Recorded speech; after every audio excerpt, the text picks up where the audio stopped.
Hey everyone, this is Mr. Everything, and in this video I wanted to talk about what I would consider to be the ultimate GameCube. Right now it's 2023. I don't think there's going to be any major innovations anytime soon. They're going to outdate this, and I don't really think in the last few years there's been really too much, aside from one thing that I did add to this, which is pretty nice. But for the most part, I think this will be a coverall video for years to come. And I will say, I guess the GameCube has a lot of admiration on YouTube. I see a lot of videos on the ultimate setup, the ultimate GameCube, all the accessories and everything. But I will address one thing first. I think a lot of people will say the fact that you can notice it doesn't have a Game Boy player on it, that's holding it back. Because I know that was definitely a very popular add-on.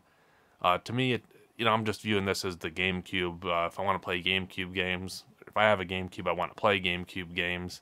I'm not really looking to play Game Boy games. I did have one of those Game Boy players back in the day when I had my original GameCube. I really wanted it, but I ended up not liking it. And this was back in the days of way smaller screen sizes, just a CRT. And I just remember the game looking horrible up on again, a smaller CRT TV, and I just would rather play. I think I probably added like a advanced SP or something back then, but I really rarely used it, and I think now they're more of an investment than anything. Especially I know the disc, because again, anytime there's like a second piece to something, it seems like it always gets lost. So a lot of those discs go for a lot now on eBay. I believe there's Homebrew, there's ways you don't need to use that disc and you can just have the player itself. But nonetheless, for my setup, for my interests, I don't need the Game Boy player. If you do, it's just a simple add-on. It costs a bit of money, but it's just straightforward, just add it on to it. This is a little bit costly. I decided, I think it was early 2021. At that point, the newer current gen consoles now were out, but they were very hard to come by and going for crazy prices, being third-party sold.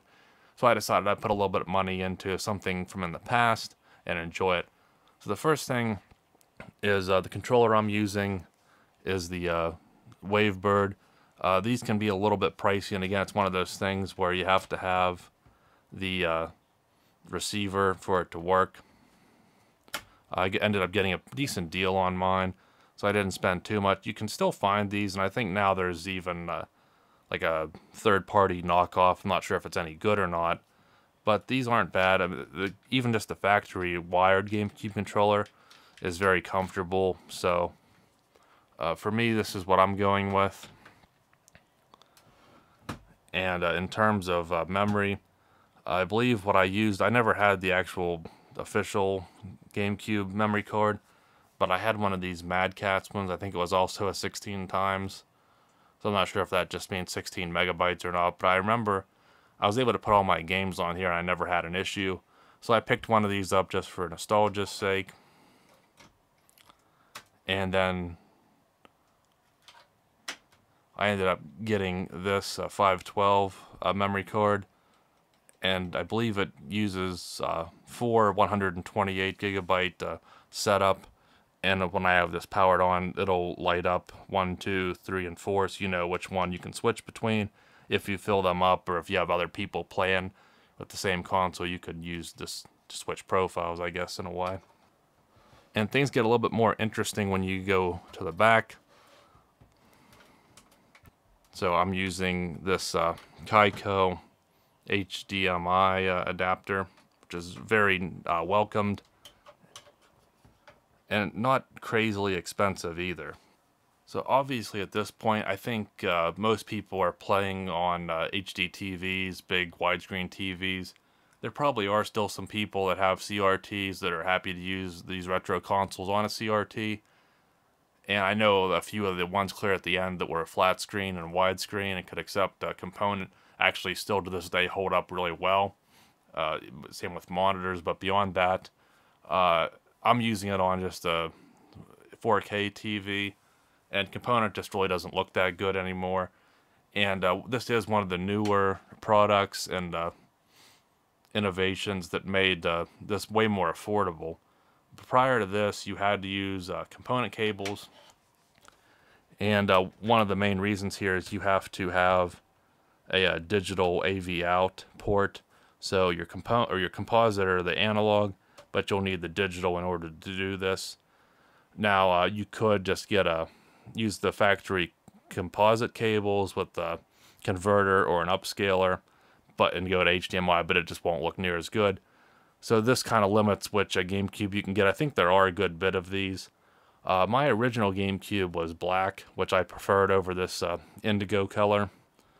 I think it might have had this port. I know there were some the black GameCubes that had that, but I think they were a bit newer and this was starting to get phased out. So yeah, I would prefer the black one, but I don't think I'm gonna put any more money into buying another one when this was the retro OG color anyway. But you would get the first party GameCube component cables, and they were fairly rare. Even 10 years ago, I think they were upwards of $200, $300, $400. I think I've seen some even $500, $600, and I'm sure they're becoming even more scarce now. Then in years past, I started seeing stuff like this pop up. There were different companies, different designs. I think they're all still out there. I think some might have used both ports, or that might have just been for stability. I'm not sure. But I found this one on Amazon, and I think it's, at least in terms of affordability, it's under $100. It's what I'm using, and I'm really happy with it. And here is the model that I went with. So again, it's Kaiko. And you can see, I think this new model has a little standoff or a little stand to keep it from pulling on the port, but the way I have my HDMI cord routed, it's going up, so there's kind of tension that holds it up. So I'm not too worried about mine, but it's nice that they added that. And you get a good bit of functionality. You can do some different things on it. I don't think I messed with that last time I hooked. I kind of just set it up the way I liked and never messed with it again, which is kind of what you want, just simplicity. It looks good. You get I guess as close to an HD signal as you could. It's just the best native output that the GameCube's capable of. And this is the memory card I went with. So again, you get 512 megabytes. There's plenty to choose from here. You can go larger if you need to. And one of the few mods that I did to this was the battery for the clock. It was kind of annoying because I don't keep it plugged in because I don't use it all that much. But when I do pick up something, I don't think it's going to keep perfect time, but it's nice to not have it back to like the default time and date. So this is a very cheap fix, but unfortunately it's a little complicated because the tabs are on incorrectly. And you need I think it's called the game bit. It's that proprietary screw to get into the GameCube. And then you need to be able to solder it on as well. And here's actually my review on this. So if you're interested in this mod, you can view this, or you can just go to the website at the product. But how I had to modify it and then solder it in, which is not that complicated of a soldering job. But once I did that, then it's hopefully something I won't have to worry about for any time in the future. And I guess another neat thing with Nintendo compared to Sony back at the time was you had all these extra ports. I don't know if they were designed for expansion or whatnot. I think that's more like an old school thing, like the generation or two prior, where you could have kind of anticipated there'd be add-ons. But the other mod I've done here is Homebrew. And I think I could be completely wrong, but I think there may have been models that might not have had all these ports, but you need the one here. So serial port 2. So again, a little rusty on this. I did a lot of research a couple years ago when I set all this up.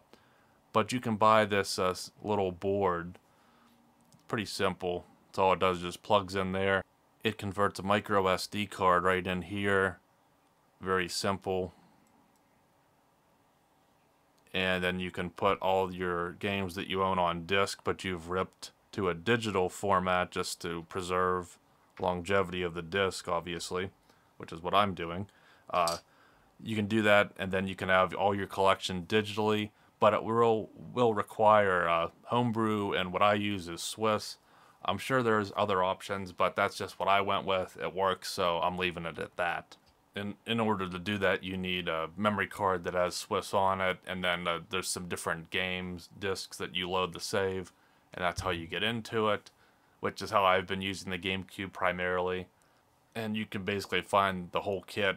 If you don't want to do it yourself, you can get it on the internet. It's like literally like the price of a season pass or like one new game, and you'll get one of the discs that you can use to load it with the memory card, and sometimes they'll give you an SD card too with some games on it. But again, you can research that. I'm sure there's plenty of layers on the internet that have some ROMs if you need them, and you can play other types of games too, which I really don't use the emulators. Again, if I'm using a GameCube, I just want to play GameCube games. But it makes it a really versatile system. Again, I love the controller and just the, everyone remembers the opening little jingle and everything. So it's pretty cool. And this is what I'm using. Again, you gotta love the mini DVDs that they used that kind of handicap some games where you'd like the old wrestling Day of Reckoning games. They took out the commentary and talking because they couldn't fit it all on the disc. But something like this, again, you don't have to worry about all your other games. Like I have Pokemon Coliseum. It's like brand new in the box. That game's actually getting quite valuable, so it's nice. I don't have to worry about putting it into the GameCube. Not that I don't think it would get all beat up, but nonetheless. And it'll probably run a little quicker, being on Flash. Okay, so I have everything set up. I should be ready to go here.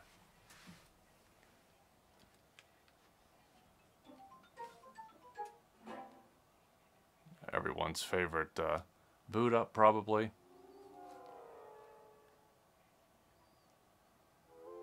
You can see.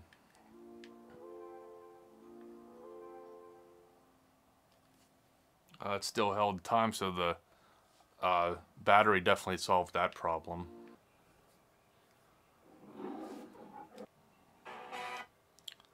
I think the resolution thing just comes up, but that's the Kaiko, just letting you know what resolution as the game boots up and all. So then you use this to go into Swiss, and this is where all of the magic happens.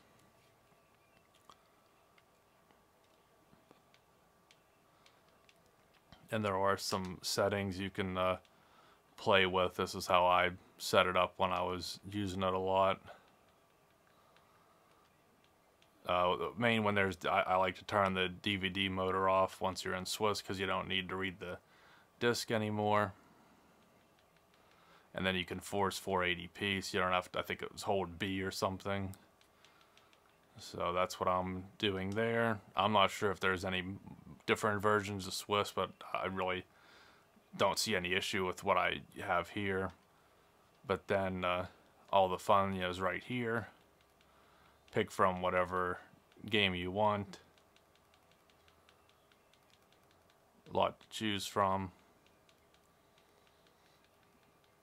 I could have downloaded more, but I think this is pretty good here. And again, it's so nice that all these games that I own on disc, I can just keep them all safely hidden away and just access them digitally.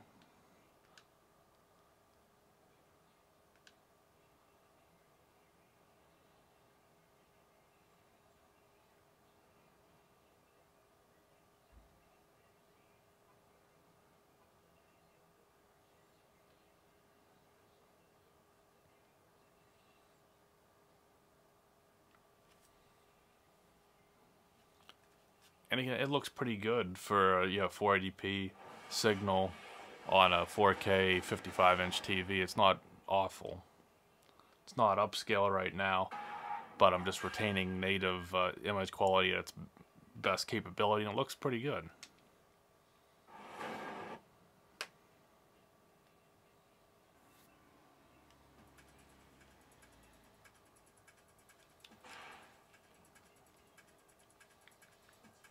And you see everything will work just the way it's supposed to.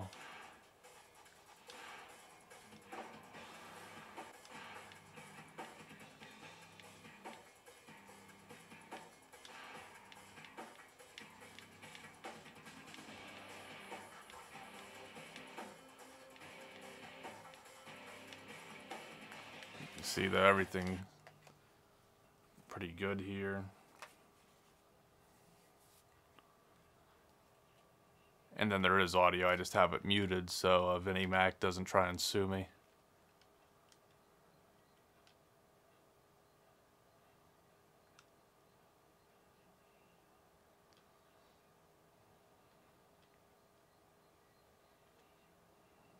It's definitely fun to revisit these old games. These are games that will never be backwards compatible on any console, so this is the best way to play it. Still on native hardware, you know, the nice controller, and it's just all, you know, it's kind of still get that nostalgia retro feel.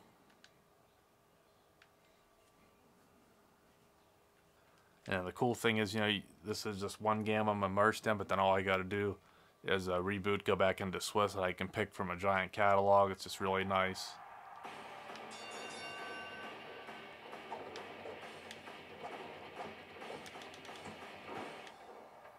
But I'll go ahead and leave that there just to show everything's up and running, you know, through HDMI with the, you know, plenty of memory card storage, good wireless controller. It's a very enjoyable setup. Best way to go. So I know there's more, again, you GameCube player, and I've seen like that little TV display that you can mount on top. I'm sure there's more things you can do, and I'm not the biggest Nintendo fan ever, but the Nintendo GameCube, I mean, that was one of the best generations for video games, and they had a ton of exclusives. So it's really nice to be able to, you don't have to worry about collecting everything if you can get that Swiss with those games that way, or if you do have your own collection with a good wireless controller, all the storage you'll ever need, and then a good adapter to play it on a modern TV, and it looks pretty good. This is really the way to go. So this is what I would suggest. It's my setup, but you really got a lot of bang for your buck, especially in this small form factor, and something that's a game console that's over 20 years old now. And it's kind of crazy revisiting this. I just remember, you know, back in the day when the GameCube was the current console out, I remember it was, you know, well received back then. We were all happy with it. It was unique, but it definitely had a place in our hearts. And to have it now, kind of as modded out as you can get, kind of keeps it relevant, kind of keeps it up to par with, you know, what we'd expect now to be able to play with a wireless controller and on an HD TV and it not look terrible. So I'm curious if you're still using your GameCube. Again, I know Nintendo stuff costs a bit more, so in terms of collections, I'm not sure, again, if people are just going to use it straight for Homebrew or if big Nintendo fan, but I'd like to know what your setup is with yours and how often you use it, and if you're using it on an HD TV or what adapters you're using to do that. But nonetheless, this is definitely how I'm going to keep my GameCube for the foreseeable future. I think it's a great way to move forward with it, but yet enjoy something from the past. So thanks for watching, and you'll see me in the next one. Have a good one.